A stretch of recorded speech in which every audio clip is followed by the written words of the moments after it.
Yankees is a big question. Aaron Judge. I wanted to bring that up to you because that will be our kind of next topic here. If you are the Yankees, Travis, would you prioritize? I mean, because maybe you somehow try and pray you can do both, but let's hmm just say you have to pick one as your priority. This is what our game plan is this offseason or maybe this trade deadline or whatever.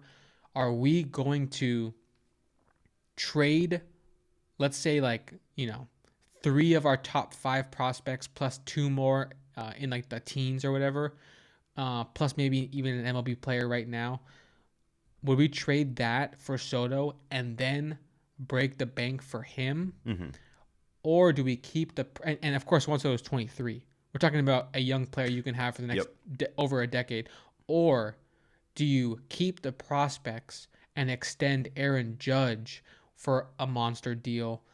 Keep the guy who's been with you, make him an all-time Yankee pretty much, hmm have him for the next 7, 8, 9 years, Yep. however long it may be. You keep the prospects. He won't age as well as Soto because he's older, hmm but he's been a Yankee forever. You keep more prospects.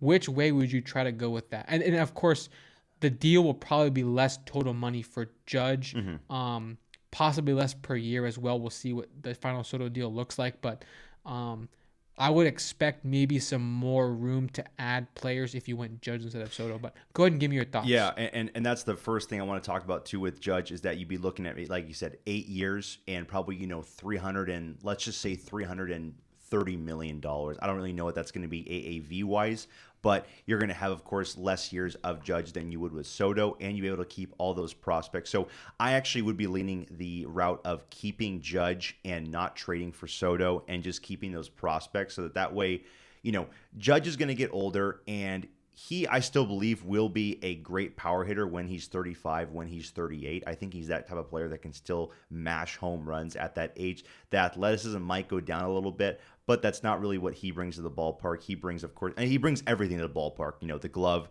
all that stuff, the arm. But I think with the power, he'll keep the power up for a couple more, for half a decade still, at least for the rest of the 20s. But I think that route would be the best and the safest. I mean, of course, if you want to go out there and get a Soto and you want to try to extend Judge, that would just be monstrous amounts of money committed to two guys, as well as a guy like Garrett Cole. Already have the Cole deal, yeah. I mean, imagine, because the only thing about Judge that scares a lot of people is he has been injury prone. You look at his career, it has had some injuries, a lot of them here and there. So that's one thing. Imagine one year you had Judge go down and you had Garrett Cole go down with Tommy John or something like that. And then you're looking at two guys making north of $500 million, and you're just kind of wondering, crap, how much money do we have left to spend? I don't really know what the Yankees spending limits are right now. It just seems like the Yankees, since I've been born, have been, it doesn't matter who they are, we're going to buy them, we're going to spend the money. So they could just attack it that way. But if I'm looking at more of a budget aspect, I would say keep Judge, let those prospects develop. You're going to have one hell of an infield in the next couple years with, Volpe and Peraza, and then you'll have Dominguez, growing up with Judge sometime in the near future. I know he just hit a home run off which of the I don't know which prospect it was in the futures game, but Dominguez went yard. So he's a bright spot as well. So I think that'd be the best and safest route. But of course, Soto, like I said, is a once in a generation kind of talent, and exploring him would be what a great option for the Yankees to go forward to. Yeah, it's definitely a tough one. I'm not sure which way I'd really go. Mm-hmm. I'm so attracted to the idea of Soto 15 years if you could get that on your Oh yeah. team. Oh yeah. You're pretty much, you hate to jinx it, knock on wood, but Soto for 15 years, you can almost say this guy's going to be a Hall of Famer wearing our hat, right? Like that's Oh just yeah. kind of the thought that has to be going through your head. Judge is almost in the same boat, really, though, for the Yankees. Like he is a guy who, I don't know how liberal they are with how they retire their numbers, but there's a chance you could retire in 99 if he played his whole career there. Mm-hmm. Maybe he has 500 home runs in a Yankee uniform. That's the kind of thing that, I'm not sure the owner or the GM is thinking about that. That's probably a part of it. It's probably mostly about production for their kind of conversations. But I just think about this as a fan, like, which way do you want to go with this, really, tough decision? Because I don't know how you could possibly extend Judge on a Yeah. big deal and then also trade for Soto and Yeah. extend him too. That's kind of hard to imagine that happening.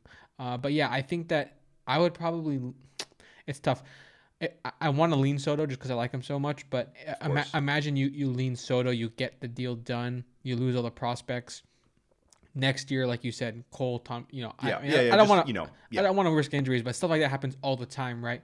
All of a sudden, this 2022 year doesn't really kind of translate to the future. The team dips a bit, and now Judge maybe goes to the Mets, and they're owning you by winning a World Series over there instead of with you. But something like that could definitely come back to haunt them. But I just think at the end of the day, if you want the better player for the next however long it's gonna be, it would be Soto. But the prospects is a big deal because if the Nationals are asking for, if they say Dominguez and Volpe or no deal, like all of a sudden it's like oof, like you're taking two of our top 5, two of our top 3 possibly. Volpe being a top 10 guy, Dominguez being a guy who has been raved about for years. As just like they call him the Martian because he has otherworldly tools. Like it's like it's so nuts how I saw this video. Travis, he just got called up to high A, I believe, and I saw this video of him being told, and he's sitting in a chair.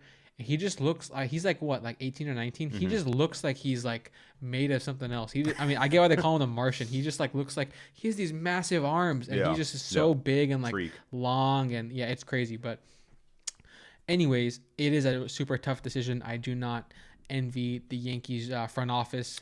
This trade deadline, this coming off season, but it should be a fun discussion. Presented by Tool Tools Podcast.